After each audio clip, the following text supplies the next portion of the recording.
I want to also show you our Congress, which, not surprisingly, is doing jack other than trying to protect their donors. As Matt Stoller, follow him on Twitter, he's fantastic, has been tweeting about, this is a corporate coup. Just take this bill down. It's useless except for big business. The bill he's talking about that McConnell, Pelosi, Mnuchin are all meeting about right now. Republicans are refusing to add strong worker protections. Shocker. The language says corporations must keep employees, quote, to the extent possible. You know what that reminds me of, to the extent possible? You ever have, you get a job and at the end of the job, it has that little sentence like, and other duties as needed, which means like we could have you do a completely different job that's not within your job description as needed. So when Mitch McConnell, and Pelosi will agree to this because she's spineless, says to the extent possible, it means none of your jobs will be protected by this bill. Democrats offered loan forgiveness if 90+% of employees were retained. How about 100% of employees are retained? The Mnuchin bailout fund has virtually no restraints. It's all at the discretion of the Treasury Secretary. Trump administration could give dollars to Trump properties, I'm sure. Republicans are refusing to increase dollars for hospitals, but have increased corporate bailout fund to $500 billion. This doesn't include dollars for the airlines. Very weak stock buyback restrictions that could be waived by the Treasury Secretary, Mnuchin. Only a 2-year limit on increasing executive compensation, and only giving loans to airlines, which will result in tens of thousands of layoffs. Unions want grants. So, what's amazing about this bill, which I promise you, Pelosi will agree pretty much to most of this bill. What's amazing about this? Do you hear anything about the Democrats pushing for direct monthly cash payments? Do you hear anything about mortgage freeze on mortgages, freeze on car payments, freeze on electric bills, freeze on utilities, freeze on student loans? I don't hear anything in there. Basically, all of these corporations, I saw yesterday, I tweeted about it. Literally, these senators are having to urge Jeff Bezos to give his workers paid sick leave. Let that sink in for a second. Jeff Bezos, who last year was making $60,000 every minute. Every minute, Jeff Bezos was making $60,000 last year. I think per day, when you factor in stocks, he was making over $200,000 a year. Jeff Bezos has to be convinced to pay his workers sick pay. I want to show you this video from a McDonald's worker. Credit to the New York Times for actually showing the plight of the workers. Take a look at this. I worked at McDonald's for over 10 years.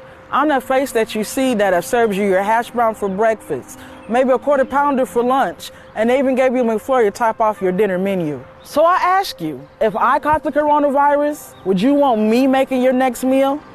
There are 500,000 McDonald's workers just like me that have to go to work whether sick or well because we have no paid sick leave.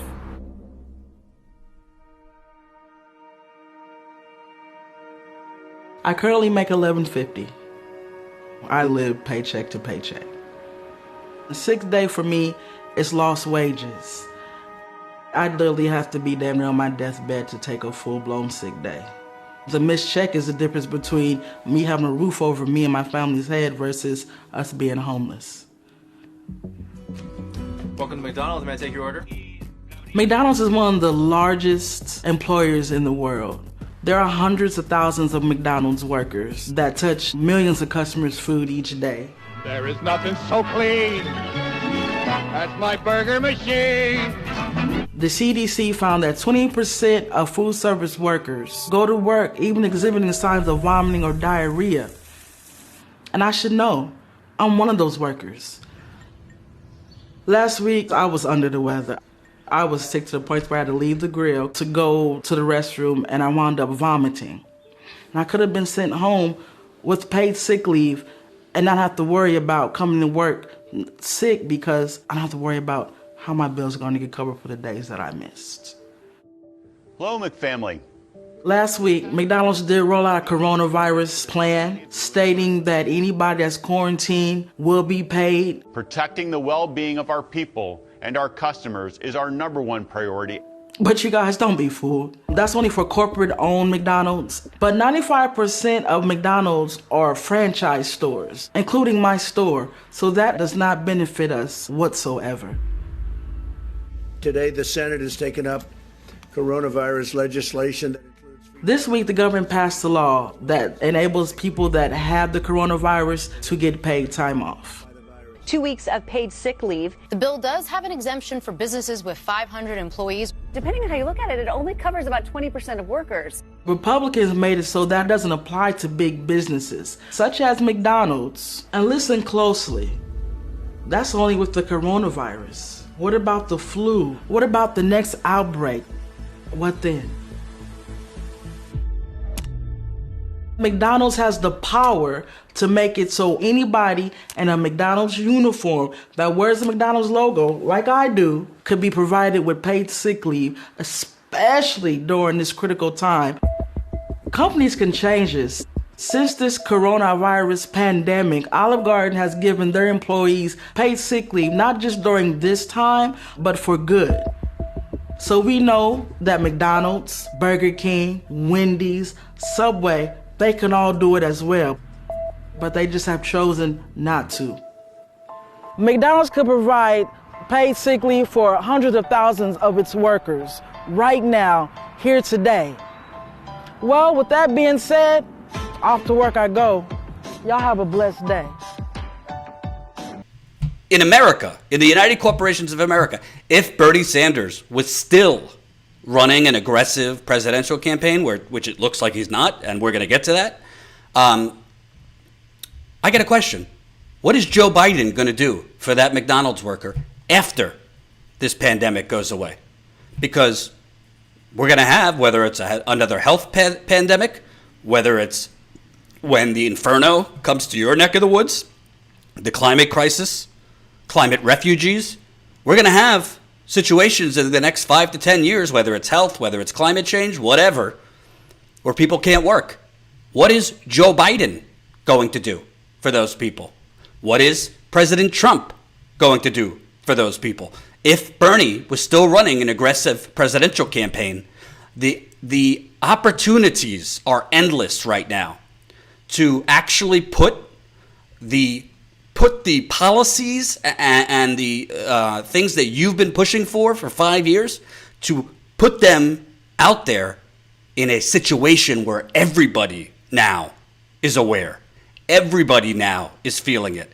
Everybody now, maybe people before, even older people who never really thought that much about, well, why don't we have paid sick leave? Why isn't my Social Security expanded during a pandemic? Why isn't there a national law to freeze mortgages, student loans, utility bills, rent, all those things in the case that the nation has to be shut down?